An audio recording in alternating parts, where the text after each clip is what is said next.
Good morning, everyone. Thank you for the warm welcome you gave me. I feel right at home. As they introduced me, my name is Kayann Foster. I'm the proud mother of 5 children and the volunteer coordinator at KUMAC. I recently moved into a new apartment, and I dealt with the frustration of finding the perfect place, packing, and I'm still unpacking, but I'm enjoying every minute of it because this is the very first time I have moved on my own terms. My move to the United States was planned by my parents. My move into foster care was an emergency.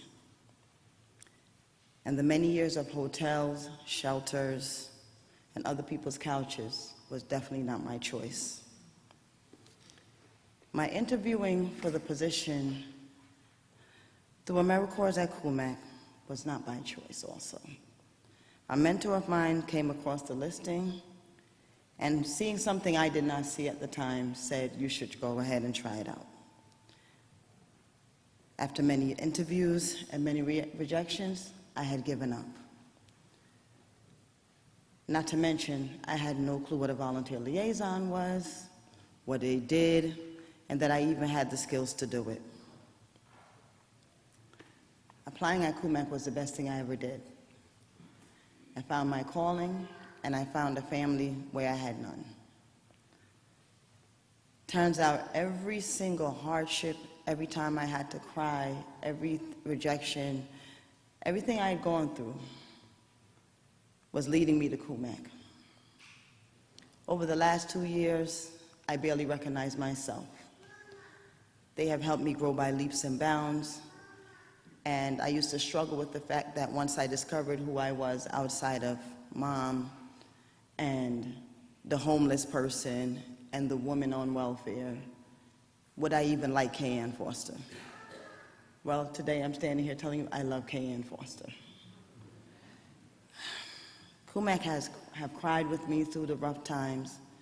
They have laughed with me through the good times, and even celebrated the birth of my last child with me. But long before I was a KUMAC team member, they were touching my family's lives. They fed us when we had no other way to get a meal, and they clothed us each time we had to leave items behind because another eviction had come or we were moving out of another shelter. When I started at KUMAC, my family and I had lived without gas and hot water for over a year. Once I let my KUMAC family know, they refused to allow us to live one more minute without. But they didn't take my power away. They helped me restore my services and then gave me the tools I needed to budget to pay the whole bill off. So now my PSEG stands at 0.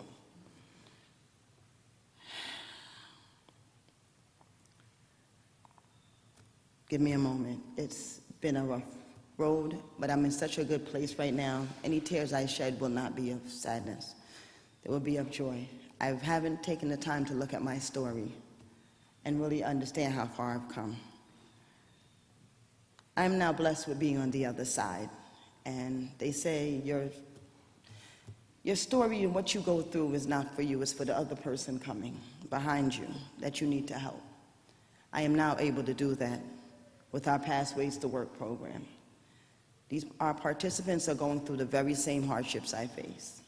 Lack of confidence, no support, homelessness, and just lack of control of their own lives. Someone is telling them when they can move, when they get benefits to eat.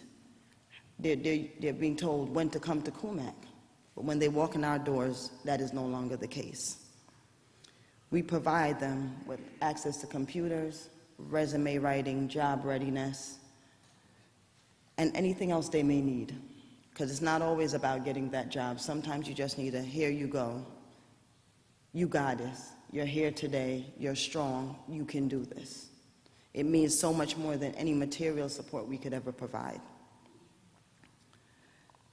In a few weeks, we'll be launching the actual structure and all the fun stuff of workshops. But to help our participants do learn new concepts like budgeting while putting them to practice.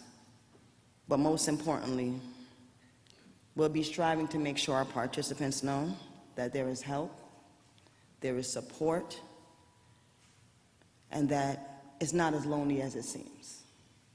Thank you all for your help, love, and support. And everything you do for Kumac, know that it's not just the physical nature of everything you do. Every time you say, we support you, we love you, you've changed another life, mine included. Thank you for allowing me to share my story and my victory with you. Poverty is not a character flaw, but choosing to ignore it is. Thank you, and have a wonderful time, and I hope to see all of you again soon.